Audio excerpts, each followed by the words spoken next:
어느 섬에 가면 처녀 귀신 고개가 있다라고 합니다. 여기에서 교통사고가 자주 난대요. 처녀가 한을 품고 죽어서 그 고개를 넘어갈 때면 귀신을 본다는 거죠. 사고가 자주 났다고 합니다. 이러다가 큰일 나는 거 아닌가? 대책을 강구하자 그래서 굿도 해보고 이것저것 해봤는데 안 됐대요. 그러던 어느 날부터 사고가 많이 안 났다고 합니다. 왜 그런 걸까요? 처녀의 넋을 잘 위로해 주어서? 그게 아니라 거기가 차를 타고 가다 보면은 약간 이렇게 비스듬히 옆으로 돼 있는데 이게 육안으로는 발견하기 좀 힘들대요. 그리고 그런 데다가 동그랗게 코너를 도는데 거기가 좀 위험하대요. 무슨 얘기인지 아시겠습니까? 특히 밤이나 또는 안개가 낀 날 갈 때는 거기를 빨리 달리면, 근데 그 전이 그냥 빨리 달리게 되어 있고 안개도 거기만 있대요. 바닷가 보면 그런 데 있잖아요. 갑자기 안개 끼는데. 그러니까는 거기서 사고가 나는데 어떤 사람들이 많이 날까요?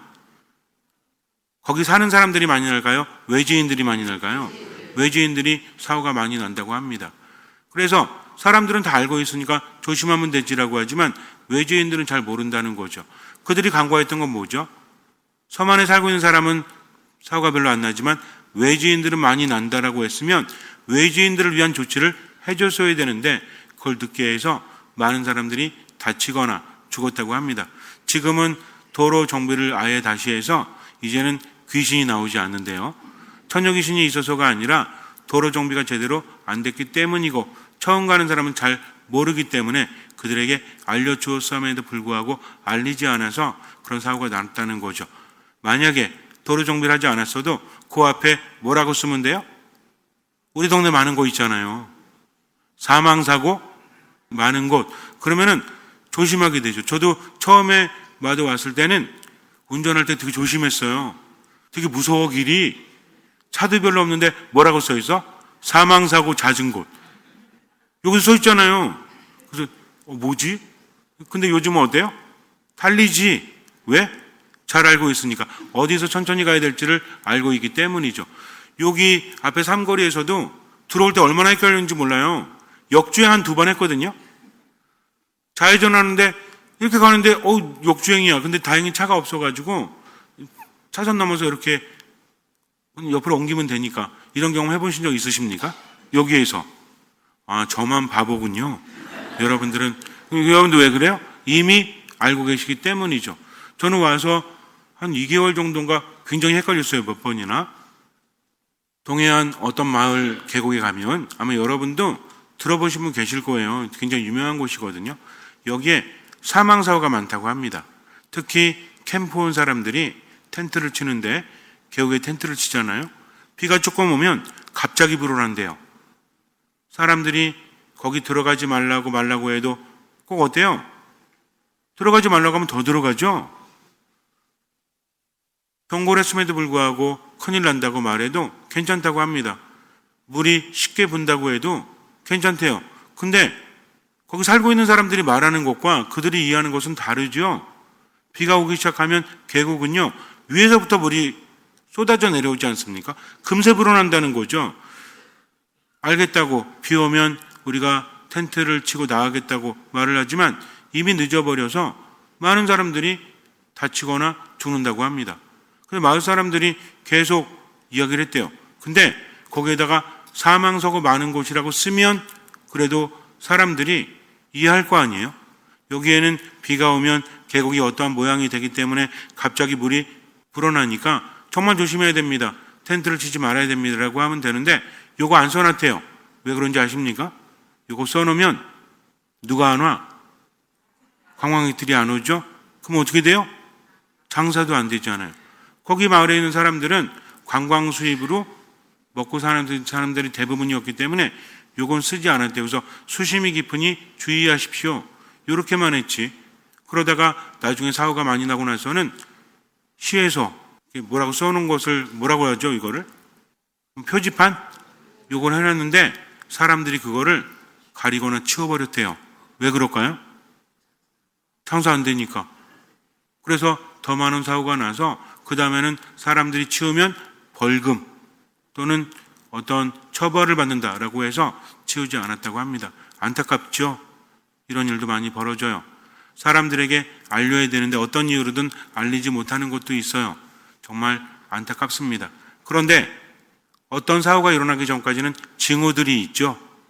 삶이라는 것은 제대로 봐야 됩니다. 작은 것을 통해서 큰 것을 볼 줄 아는 사람은 손해를 덜 봐요. 많은 것을 얻을 수 있죠. 근데 작은 것을 자꾸만 흘려보내다 보면 나중에 감당할 수 없는 일도 생긴다는 것을 우린 분명히 알아야 됩니다. 1929년에 미국의 보험회사 직원 하나가 자꾸만 사고가 일어나고 보험금이 지급되니까 왜 그런 걸까?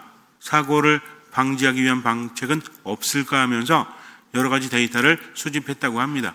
당시에는 미국에 많은 공장들이 들어섰기 때문에 공장 안에서 기계 사고가 많았대요. 손이 끼거나 발을 다치거나 사망하는 등 많은 사고가 점점 불어났다고 합니다.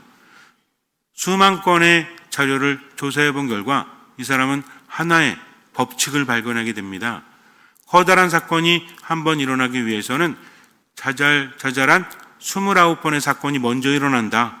그리고 그 조짐이 300번이 일어난다는 거죠. 무슨 얘기냐면 가스를 끄는 것을 자꾸만 까먹어요. 어떤 사람이 까먹고 또 까먹죠. 그러면 가스 사고 날 확률이 커질까요? 안 커질까요? 커진다는 거죠. 조그만 사건들이 자꾸만 쌓이게 되면 나중에는 큰 사건으로 이어질 수 있다. 그럼 어떻게 하면 되죠? 어떤 단계 알아차리면 됩니까? 몇 번이나, 한 번도 아니고 2번인가 3번 가스불 껐나? 아유, 껐겠지. 그러다가 큰일 나는 거죠. 가서 확인해보고 어떻게 해야 돼요? 앞에다가 크게 써놓든지 자기만의 조치를 취해야 되지 않습니까? 내가 이렇게 했는데 왜 이런 일이 벌어지지? 최선을 다했는데 왜 그런 일이? 그거는 최선이 아닙니다. 최선이라는 것은 정말 놓치지 않도록 확인이 되어질 수 있도록 그런 조치를 취하는 게 최선이지, 내가 열심히 했다라고 해서 주변에서 또는 결과가 그것을 인정해 주지는 않는다는 거죠. 가만히 보면 습관에 따라서 무시하니까 커다란 일이 발생을 합니다. 1995년도에 삼풍백화점, 여기서도 말이 많았잖아요. 결과가 난 다음엔 다 알죠. 철근이 부실했다고 하죠.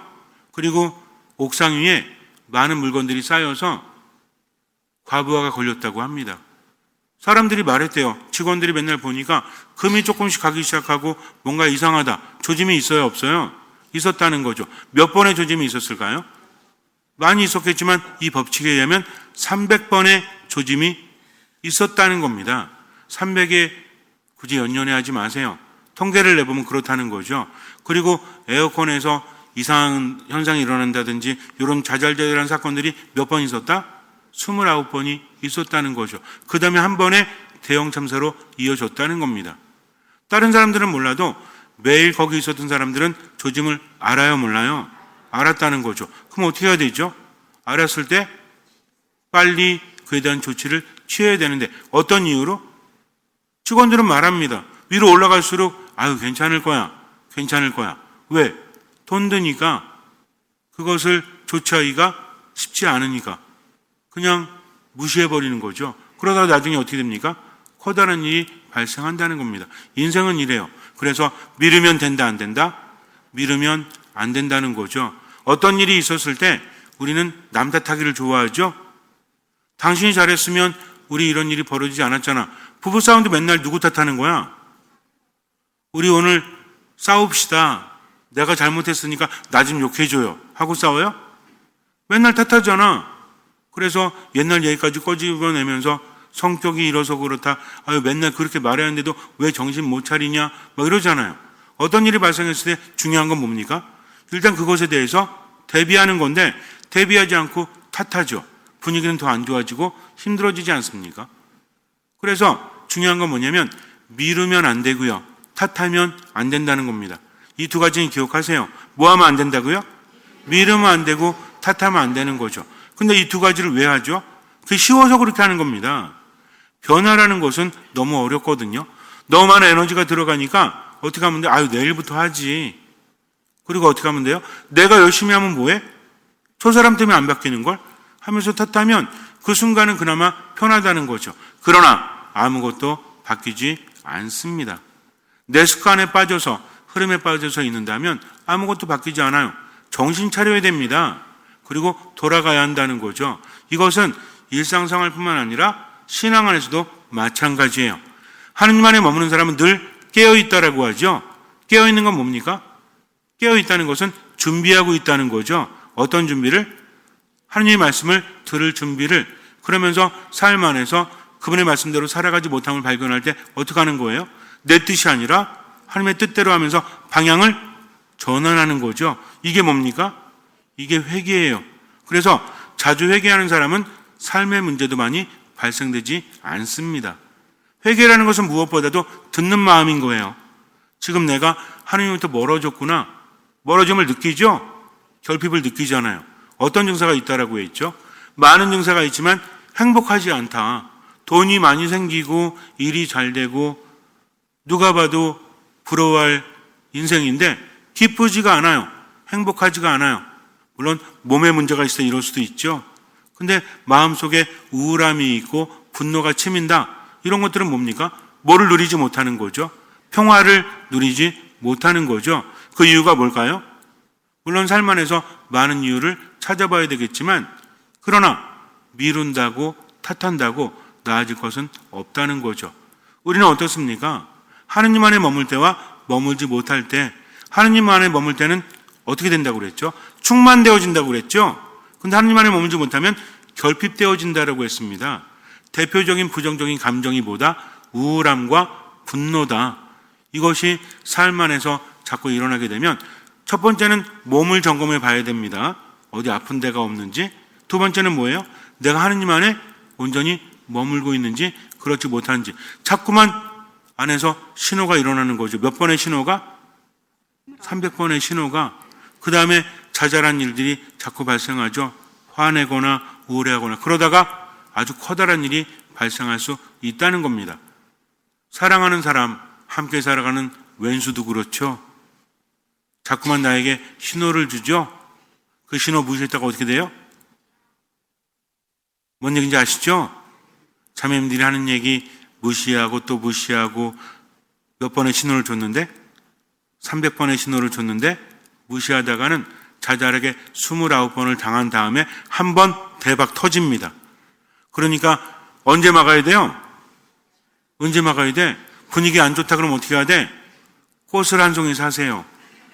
선물을 하나 사세요. 그리고 가서 사랑합니다 라고 말하면서 자꾸 주세요. 그래서 어떻게 해야 돼요? 계속 회개해야 돼요. 그렇지 않으면 나중에 대박 사건이 일어나게 되기 때문입니다. 이것은 사람과의 관계 안에도 마찬가지예요. 사과를 해야 될 때 사과해야 됩니다. 미루면 안 되죠. 내가 실수했구나. 돌아봐야 한다는 거죠. 우리는 저녁 때마다 기도하잖아요. 기도할 때 뭘 돌아봅니까? 오늘 기도했나 안 했나? 거짓말했나 안 했나? 이것뿐만 아니라 뭐 하지 않았나? 사랑하지 않았나? 사랑했나? 사랑이 뭡니까? 존중이죠. 어떤 사람에 대해서 내가 의식하지 못한 채 상처를 주지 않았나? 가만히 들여다보는 겁니다. 어떤 마음으로? 듣는 마음으로. 그렇게 하지 않으면요, 그냥 자기만의 신앙생활하는 거지. 그래서 신앙에서 빼놓을 수 없는 게 뭐다? 회개다. 회개는 무엇이다? 반성하는 것이요, 점검하는 거다. 그리고 문제가 발견되었을 때는 뭐 하지 마라? 미루지 마라. 또 뭐 하지 마라? 탓하지 마라. 왜? 아무 의미가 없기 때문입니다. 번번이 똑같은 데 걸려 넘어지고 나서 아유, 저거 빨리 치워야지. 언제 치워야지? 내일 치워야지. 모레 치워야지. 그러면 돼요, 안 돼요? 우리 그런 거 있잖아요. 늘 어디 갈 때 이거 빼먹지 말아야지. 근데 또 빼먹죠? 가서 또 사잖아, 그거. 왜 그래요? 닥쳐서 준비하니까. 언제부터 준비하면 돼요? 여행 가기 언제부터? 제가 예전에 성지순례 갈 때 신자분들에게 이스라엘이나 유럽 갈 때 다 적어드려요. 가이드북을 제가 만듭니다. 만들어서 이스라엘의 어디는 어떻고, 이게 두꺼워요, 이렇게. 그 두 개로 만들었어. 하나는 거기에 대한 소개와 설명, 또 미사 이런 거 있고, 하나는 준비물. 그래서 준비물 주면서 1번부터 꼭 점검하세요 라고 말해도 안 해요. 그래서 나중에 가서 난리가 난 거지. 뭐 없는데. 그래가지고 공항에서 사라고 합니다. 그래갖고 공항에 샀는데 또 가서 어때요? 없대. 그럼 어떻게 해? 우리나라도 아니고 이게 쉽지 않잖아요. 그래서 몇 번 이상 점검해라? 3번 이상 점검해라 그러면 알겠습니다. 하신 분들은 문제가 없어. 닥쳐갖고 아유 뭐 어차피 뭐 떠나기 전날 하면 되는 거지 뭐. 이러면 실수가 있습니까 없습니까? 있다는 겁니다. 그래서 뭐 하면 안 된다? 미루면 안 돼요. 뭔가 떠오르면 그 즉시 해야 됩니다. 왜? 우리 머리는 자꾸만 잊으려고 하기 때문에. 저도 마찬가지잖아요. 미사 때 요거는 이렇게 좀 조정 좀 해야 되겠다. 말 안 하지. 까먹지. 또 미사 때 생각하지. 또 까먹지. 자꾸만 하면 이건 뭐예요? 그럼 바보예요, 바보. 그러니까 어떻게 해야 되겠다? 즉시 해야 되겠다. 하느님의 말씀을 듣는 것도 어떻게 해야 되겠다? 즉시 해야 되겠다. 작은 신호가 왔을 때 그래서 뭐가 잦으면 뭐가 나온다고 하죠? 대답하지 마세요. 집에 가서 혼자 생각해 보세요. 자꾸만 그러면 대비를 해야 됩니다. 인생도 마찬가지예요. 인생이라는 게 긴 거 같죠? 때로는 짧은 거 같죠? 근데 인생은 하나예요. 하나의 흐름이 있습니다. 어제의 나와 오늘의 나와 내일의 내가 비슷해요. 미사 때 봐도요. 조는 분들은 맨날 조라. 딴짓하는 분들은 맨날 딴짓해요. 그러니 그날 미사가 온전히 봉헌되겠습니까? 여러분들 탓하는 거 아닙니다. 주무십시오. 딴짓하십시오. 나머지는 여러분들이 책임져야 돼요. 미사 왔는데 기쁨도 없어. 행복도 없어. 그 모양? 그 꼴이야. 이거는 진짜 신앙이 아니죠. 신앙은 뭡니까? 하느님 만나서 그분의 말씀을 듣고 따라가는 겁니다. 이것이 삶 안에서 실천되어지지 않으면 아무 의미가 없다는 거죠. 그러니까 우리 하느님 만나야 되는데 듣는 마음을 가져야 되는데 삶 안에서 들리는 말씀이 있다면 어떻게 해야 된다? 미루면 안 된다. 또 뭐 하면 안 된다? 탓하면 안 된다. 두 가지는 확실히 외워두세요. 이건 신앙뿐만 아니라 삶 안에서도 지혜가 있어야 됩니다. 지식은 별로 없어도 돼요. 어차피 뭐 많이 배운 사람은 지식이 있는 거고 많이 배우지 않은 사람은 지식이 없는 거죠. 공부 많이 했다고 해서 똑똑한 사람이에요? 그 분야에선 똑똑한 사람이지. 근데 농사를 우리보다 알까요? 죄송합니다. 우리라고 해서. 저도 잘 모릅니다. 사람들은 자기가 관심을 가지고 있는 분야에 대해서 알면 되는 거야. 근데 지식이 귀천이 있습니까? 농사 지식은 낮은 지식이고 뭐 사람 고치는 지식은 높은 지식이고 농사 지식 없으면 먹고 살 수 없는데 세상의 모든 것들은 마찬가지입니다. 작은 거 하나라도요. 지식은 높고 낮음이 없어요. 근데 살아가면서 진짜 중요한 건 지혜입니다. 지혜. 머리에 든 게 아무리 많아도 뭐가 없으면 지혜가 없으면 헛똑똑이라고 하죠. 사기 쳐먹기 딱 좋은 사람이 어떤 사람인지 알아요? 그렇다고 해서 저를 사기꾼으로 보지 마세요.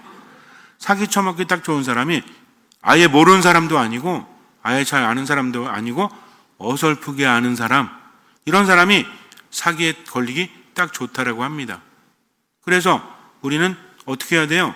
지식은 별로 없어도 지혜가 있는 사람이 되어야 하는데 지혜는 어떤 마음? 듣는 마음. 내 뜻이 아니라 하느님의 뜻대로 미사 안에 말씀 안에 기도 안에 머물면서 들리죠? 그럼 어떻게 하면 돼요? 실천하면 돼요. 이게 뭐라고요? 회개라고요. 예수님 말씀하십니다. 하나님 나라가 가까이 왔다. 때로는요, 하나님부터 너무 멀어진 것 같죠? 이거 어떻게 돌아가지? 상관없어요. 그렇다고 해서 그래? 상관없으니까 최대한 늦게 회개해야지. 언제? 죽기 전날 회개하면 되지 뭐. 죽기 전날 가서 성사 보고 회개하면 되죠?